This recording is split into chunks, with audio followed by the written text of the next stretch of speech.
Can you see the eye bags under my eyes? This game made me obsess over it to the point where I completed its normal mode to 100%. Here, I have proof. In this video, I'm gonna do what people haven't done. Talk about this game, not as a cursed piece of media, but more so of its story. Though I do recommend playing, it's not as scary or difficult. And I am no pro gamer, so you could easily finish the game as well.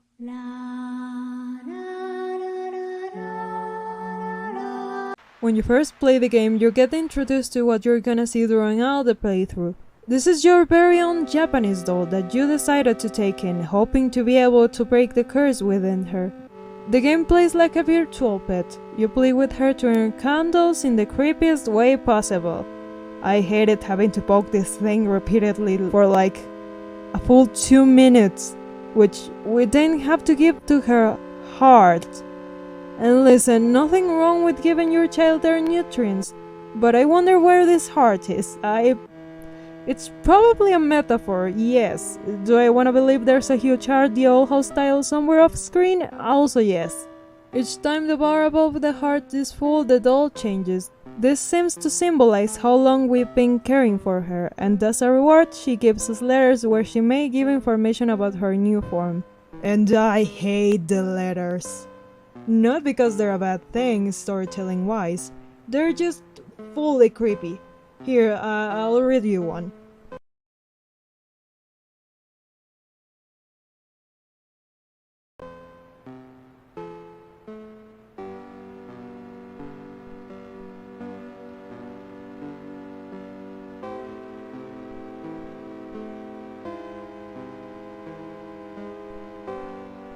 Ew, no!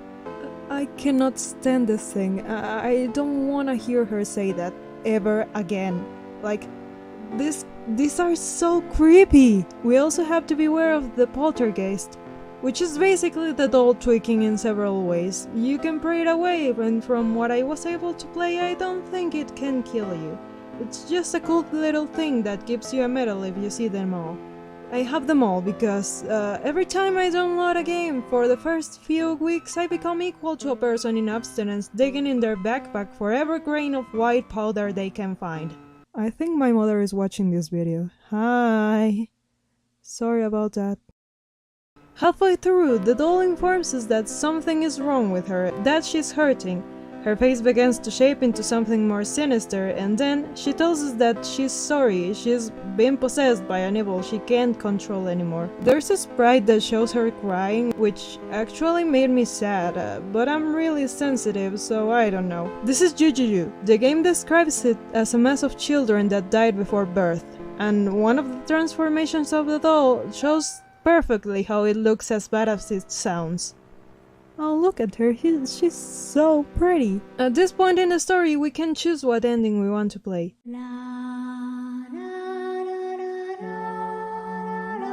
Each ending gives us new transformations for the doll, and after we finish each one, we get upgrades for the betterment of our playthrough, so we can finish each ending faster than the last. I'll lead you in order of which endings I got first to last. During the tolerance ending, we decide to embrace our doll and her changes.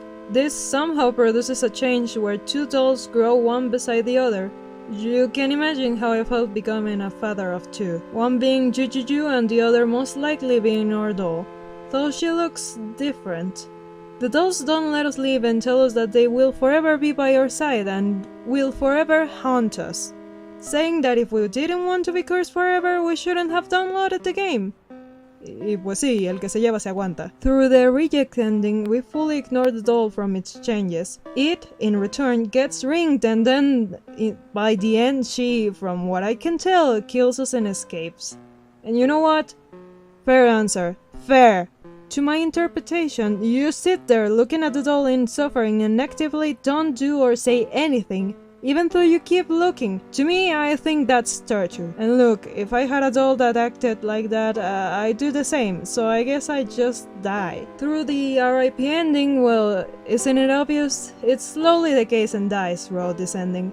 By the end, her skull raises to face us and says that it's okay we couldn't save her. She will stay with us forever, no matter if we uninstall the game or not. Most of these endings possess fourth wall breaks that took me out of it for a bit, but it's nothing major. A few people probably did get scared over it. But wait, you thought that was it?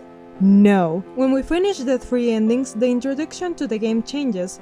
Now it says that we can still save the doll and not all hope is lost. And this last playthrough is painful. Let me tell you, this ending has us back to square one with how long it takes to fill the heart. But I was not gonna just give up right at the end, so I kept going. During this ending, the doll goes through all the stages of grief with her transformations. By the end, she becomes this beautifully disproportionate being, who thanks us for helping her be finally free.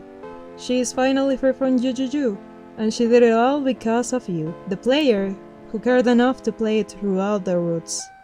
To the kind-hearted you, thank you for helping that child. From Mom. Yeah, let's ignore how much I hated on her all the time I was playing the game.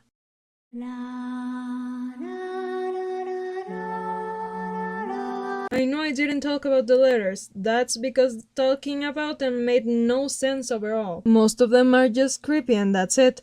But some of them made me formulate this theory. The character of the mom isn't just called mom because of the doll. Mom was a wife and a mother, pregnant with a boy. Not everything was sunshines and rainbows though. She and her husband fought often. The stress over her situation only grew with time, and at a point it ended up being too much. She lost it all, her child and her husband. Gone. She was desperate, so much so that she would do anything for company. And that's when she receives the doll. She knows her baby is in there. The doll knows stuff about her pregnancy after all, but she needs help freeing that poor soul who's hurting so badly, and the only person able to help her is the player.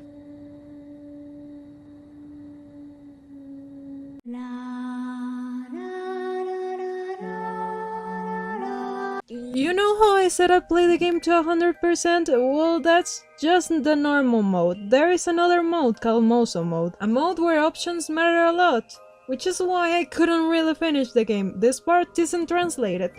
Besides, most of the endings are weird. The doll also seems to cosplay a lot during this mode. Not sure why.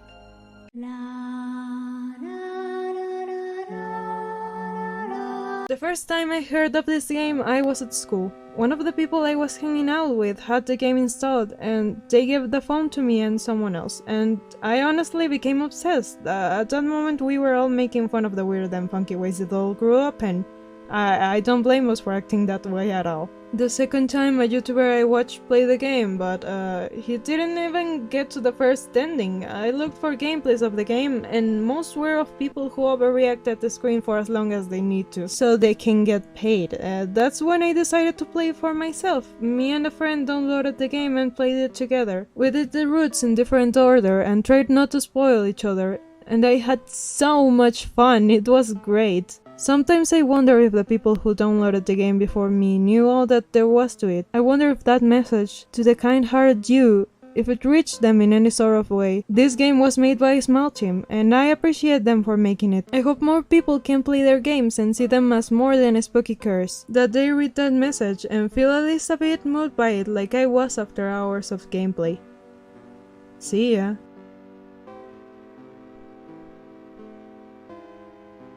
I'm gonna try the intro again because it was wonky.